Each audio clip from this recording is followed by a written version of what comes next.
அவர்களுக்கு பிறந்தநாள் கொண்டாட்டங்கள் தொடங்கிவிட்டது.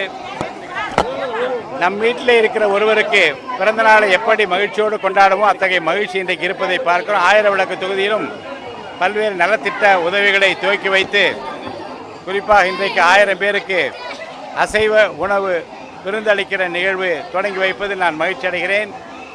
எல்லாம் வல்ல இறைவன் அருளால் ஆட்சி பொறுப்பை ஏற்றிருக்கிற மாண்புமிகு முதல்வர் அவர்களுக்கு நீண்ட ஆயுளும் சுகமும் பலனும் எல்லாம் வல்ல கர்த்தர் தர வேண்டும் என்று அவருக்காக வேண்டுதல் செய்ய இப்போதும் அருகிலே இருக்கின்ற திருக்கோயில் அவருக்காக சிறப்பு பிரார்த்தனைகள் எல்லாம் மேற்கொள்ளப்பட்டது.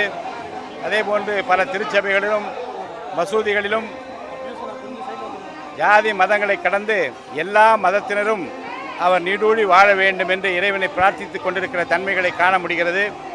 1000 விளக்கு தொகுதி மக்களின் சார்பில் என்னுடைய அன்பான பிறந்தநாள் வாழ்த்துக்களை நான் தெரிவித்துக் கொள்கிறேன்.